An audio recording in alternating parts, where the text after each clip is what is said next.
Hey everyone! It's been a while since I uploaded a video to the channel. I've been quite busy with a few projects, specifically theatre projects, doing sound design and music for some local theatre productions. So I thought I'd kill two birds with one stone and make a video for the channel showing you the kinds of things that I'm doing, the kinds of things that I've been working on at the moment, and what I do when I'm creating sound and music for theatre shows, which is what I've been doing quite a lot of recently. So let's jump over to Ableton Live. So I've got up here a project file with over an hour of sound here. This is from a production that I just wrapped up last week doing Dracula. For this production, instead of doing a bunch of pre-recorded sound and music, which is what I normally do, I left the sound design stuff up to other people and operating the sound in the theatre up to other people, which meant that I was free to improvise piano along to the whole show. So this production of Dracula had me off stage playing a keyboard the entire way through the show, improvising music along with what was happening on stage. Now, I've done theatre productions where the music is already written out or I've already pre-recorded the music, but improvising was a really great way to approach this show. And in general, if you can do it, it's good for theatre because the theatre will always change, right? Every night the show is slightly different in terms of timing. Maybe someone forgets a line and then they have to recover. Maybe they speak a little bit faster or a little bit slower. So having an improvised soundtrack allows you to react to what's happening on stage. And so that's what I did from behind the piano. So what we have here is a recording that I took of the first act of the show on one of our nights. The keyboard that I was using had two outputs, so I was able to send one to the sound desk and one to my recording interface so I could record all the piano that I played for the show. And that's what we have here. So what I want to do now is run through a little bit of what I played and what the justification behind it was. So let's take a quick little listen of this little section here. This is Music from the Darkness, which was the opening of the play.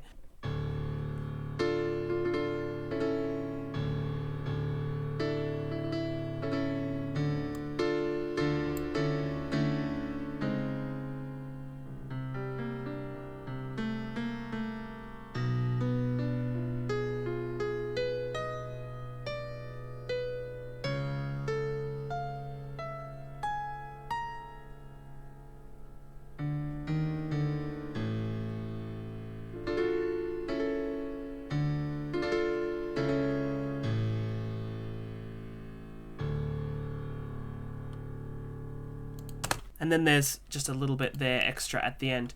So let's talk about what I played here. The first part is this little march-like figure that I played. It's a D in the bass and then a D minor triad going down to an A major triad on C sharp. So just alternating a couple of notes up there to get this kind of figure.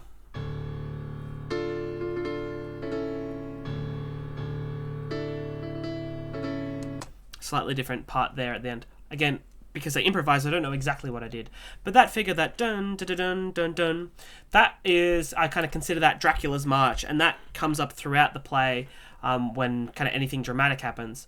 But one of the main things that I want to point out is this little motif here. And that's Dracula's leitmotif. So it's the D, E flat, D, A. And that figure comes up all the way throughout the soundtrack.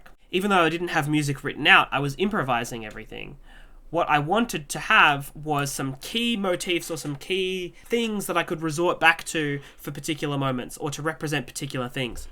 So that Dracula motif comes up throughout the show anytime Dracula is mentioned or Dracula does something, or especially when Dracula walks on stage, or sometimes Dracula doesn't even walk on stage, he appears, the mystical vampire that he is. So I could use that sound to evoke Dracula and the figure of Dracula whenever that happened. Let's take an example of that. This scene I've titled What Manner of Man Is This? And this is the character of Jonathan Harker is starting to realize that Dracula is not the European businessman that he seems. He seems to be a bit stranger and more evil, I guess. So we'll hear that Dracula motif, that do-do-do-do sound come up. Starts it.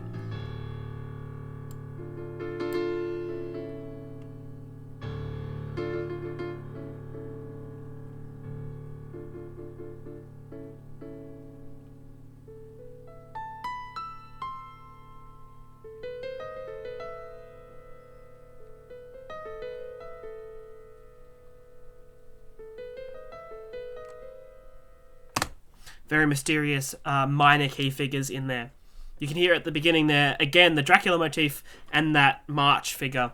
Both of them are used a lot throughout the show. Let's jump over to another production that I'm working on at the moment. I'm working with the Canberra Youth Theatre on a production called The Initiation. Let's start with this project file here called Knives. One of the figures in this play is the knife, and this is a kind of mysterious, magical, otherworldly knife, and it transforms into different forms, kind of almost like a character in itself throughout the play. Whenever the knife is doing magical things or transforming, or characters notice the knife or acquire the knife, I've created a sound to go along with it. And this is one of the project files where I've created a lot of those sounds. So let's take a listen. Let's try over here the Machete Sound. Let's take a listen to this sound here.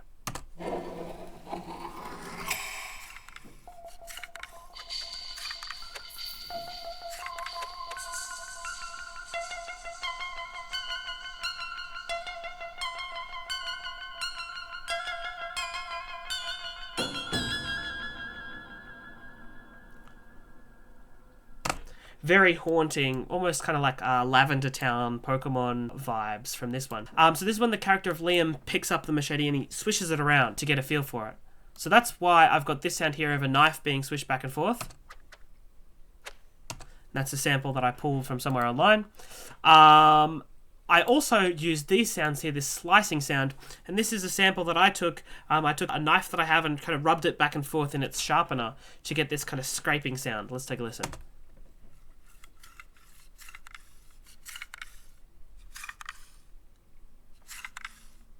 And I believe I've repitched the same sound a little bit there to get different qualities. There's also this sound here. Let's take a listen to what this is.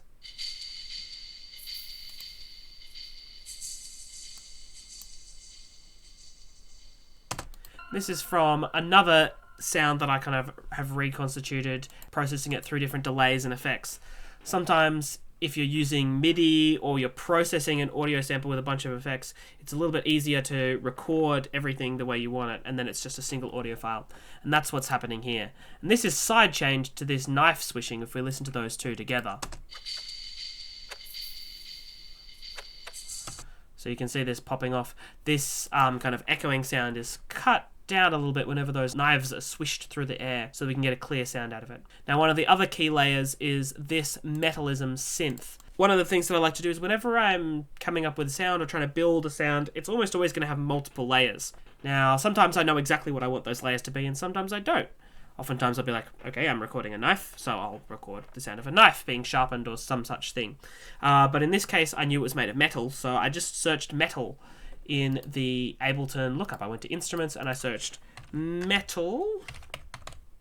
And then one of the instruments here is going to be this Metalism synth. Now, I'm not sure exactly where it is, but having a big collection of sound libraries and digital instruments means that I can pull different sounds.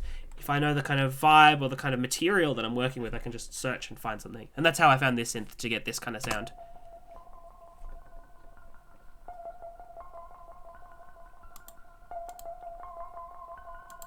We can see the cutoff there of the synth is kind of getting higher and higher, so more high frequencies are being let through so that it grows in intensity.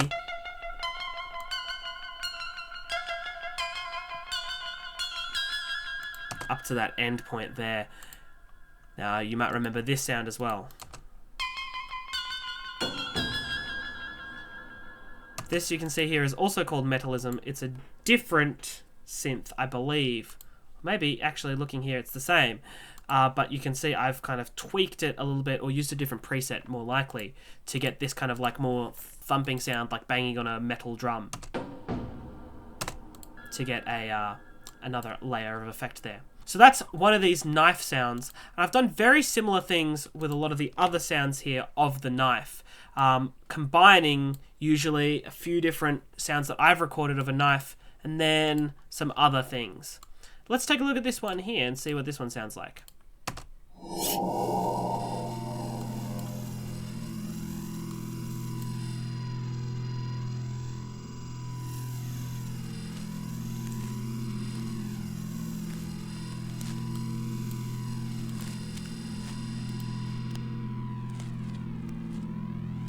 Alright, let's end it there because this one's quite long.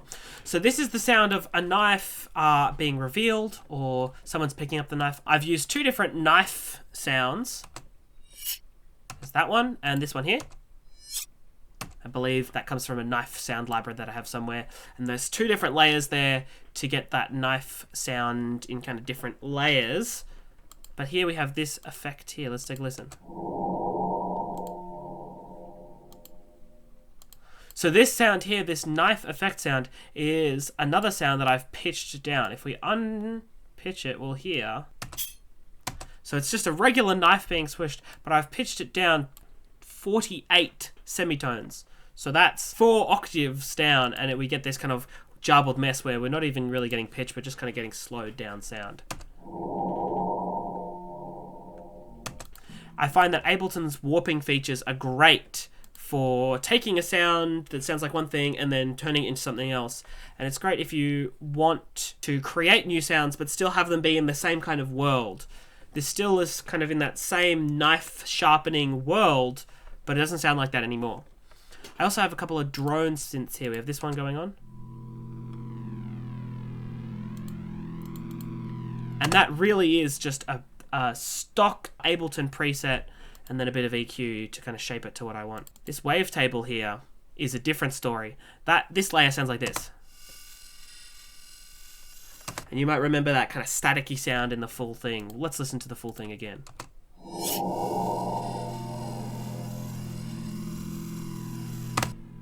Now this sounds to me almost like the knife swiping sounds that we had at the start are kind of continuing and echoing. And the reason for that is because I've taken a knife sample and I'm using it as the wavetable for a wavetable synth, and then passing through the different waves in this wavetable. So we get this kind of staticky, reverberating sound that almost sounds like an echo of the original knife sounds. Now this has a long drone on the end because this sound happens, I think, at the end of a scene, and then there's a transition to another scene. So I've created a nice long drone at the end.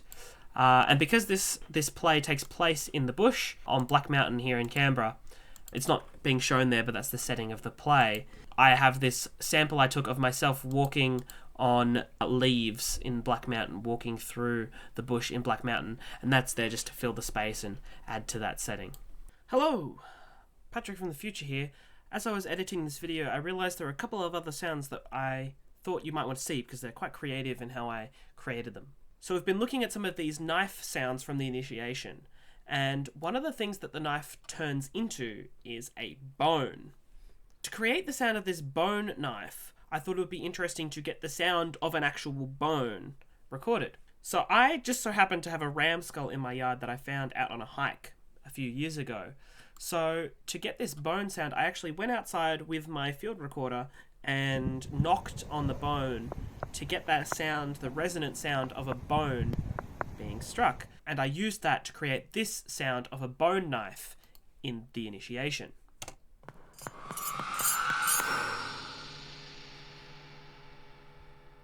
So this sound here is made up of a few different elements. The first two are these two different sounds of the bone being knocked on. One is panned to the right, and the other is panned to the left. They both have a little bit of saturation and some reverb on them. This is what the bone knocking sounds like on its own. And because it was quite noisy outside, they both have a noise gate there as well. Now, because this moment where the knife is revealed to be a bone is supposed to be fairly alarming, I used an alarm. This kind of horror sound alarm. Even though it is now a bone, this object is still the knife. So to keep it in that same world of sound, I've used another knife sample.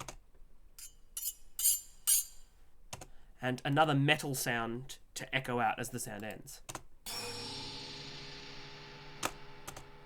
So all that together sounds like this.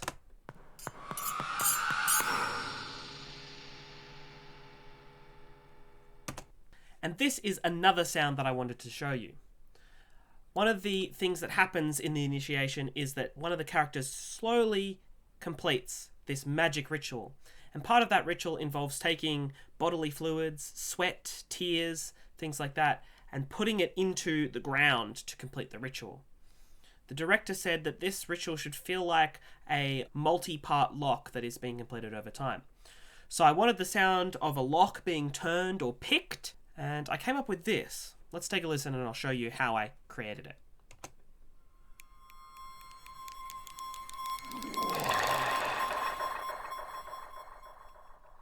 So there's a few different elements. We'll start with this one here, which is just this swelling, reverberating note. It's quite high-pitched and sharp sounding, which is the kind of world that we wanted for the character who's completing the ritual. There's also this sound, which is the sound of waves on the beach. This is a sound that I collected from Ableton's Climate sample pack. It has a lot of very useful nature sounds. Some of them are processed, which is kind of cool, but some of them are very natural sounding, which is also very useful. And this is being processed with a delay echo, and also the dry sound coming through, and that sounds like this. And that sound there is just to create the sound of a fluid, because it is blood and sweat and tears, these bodily fluids that are being used in the ritual. There is also this sound here, which I've done a bit more audio messing around with to create this sound.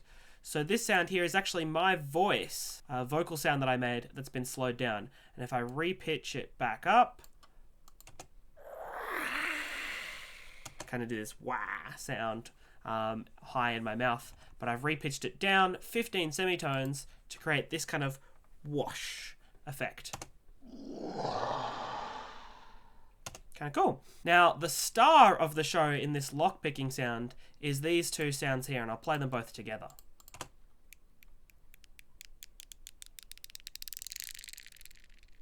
You hear this clicking sound increasing. To create that kind of echo, there's a bit of a delay echo on both of these channels. So how did I create these lock clicking sounds? The obvious thing to do would be to start with an actual lock. And I tried that. I tried a combination lock. I tried clicking it and turning it and unlocking it, and it just was not the right kind of sound. But I remembered something from my childhood, and it ended up being the perfect thing. What I used were these Lego pieces.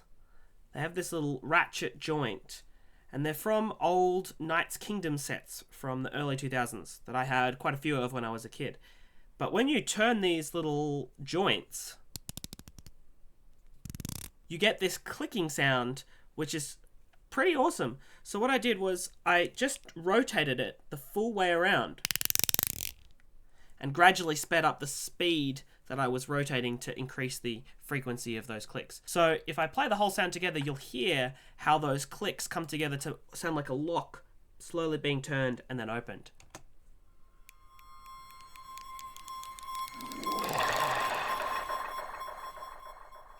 There you go. So that was just a couple of extra sounds that I remembered while I was editing this video. But let's take a look at some more sounds from the initiation. Let's take a look at some drones that I've created. These are some ones I made just earlier today. The play is on very, very soon, and one of the last things the director has asked for is some drones to fill some space. I have lots of specific drones for different scenes that have asked for them, but one of the things that they're noticing is that sometimes scenes feel a little bit empty. So these are just some drones that I've created that can be looped in the theater or played under particular scenes just to fill some space. Now, when I get a request like this, one of the easiest things to do is just to, again, search for presets. So I search for drone, and one of the first things to come up is gently pulsing bass drone. I tweak the parameters to get what I like, do some EQ, and one of the things that I've done with this one you might be able to hear is I've got an evolving delay. So let's take a quick listen to this first drone here.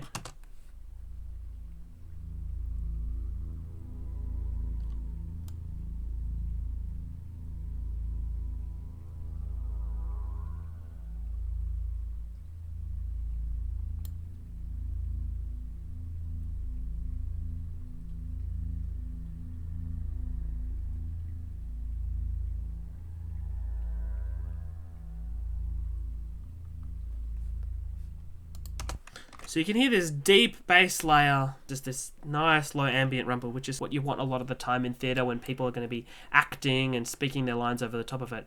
But what I have, just to give it this evolving texture, is I've split the chain up. So there's the bass layer, which is just goes straight through. Obviously it's already passed through this EQ.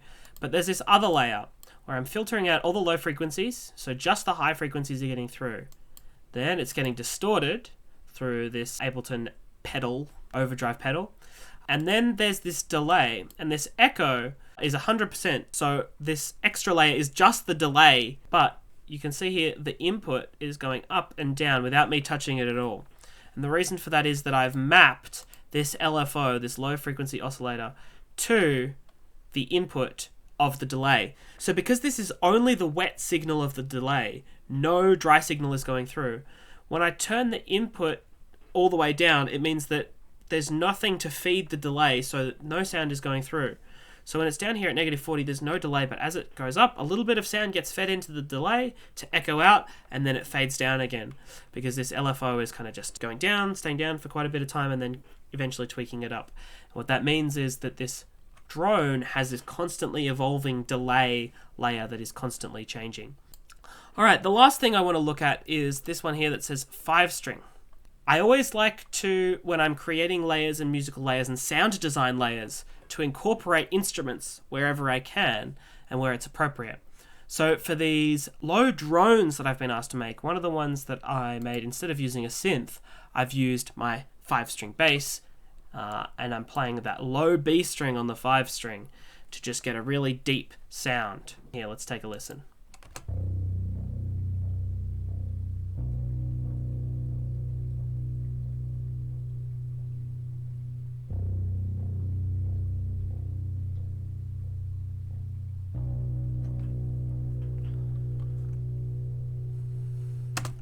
Now this drone is a little bit different to the other ones, as you may have noticed. Rather than a kind of consistent bed of sound, it's an occasional note ringing out and then echoing. Now the reason for this is because when your finger strikes the string of the bass, you get that attack sound, which then rings out, rather than a synth, which can kind of consistently put out a layer of sound. That's not going to be perfect for every purpose, but some it certainly will suit. Now, how did I achieve this tone though? Because that is not the raw sound of a bass. This is what it sounds like on its own.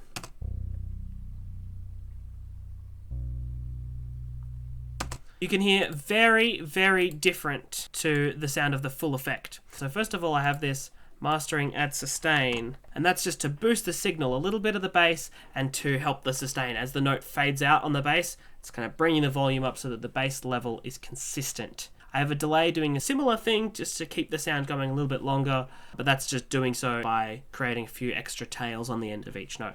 But the star of the show is the archetype Tim Henson from Neural DSP. I have it going through another little bit of compression to keep those levels up. I'm also giving a little bit of drive to help us go into and drive the amp. Now I have the bass up a little bit, the mid's kind of dead in the middle, and the treble down, because I don't want too much of that fuzzy top layer. I just want kind of a nice meaty bass tone. So I have that same EQ curve going on the EQ here, just tailing off the high end and boosting the low end. We also have here the chorus is on, right at 12 o'clock, mix of dry and wet chorus. A nice hefty mix of delay and feeding back for quite a little bit of time. And then also the reverb, 50-50, and a little bit of decay as well. So that's creating this big spacious sound to that low end of the bass.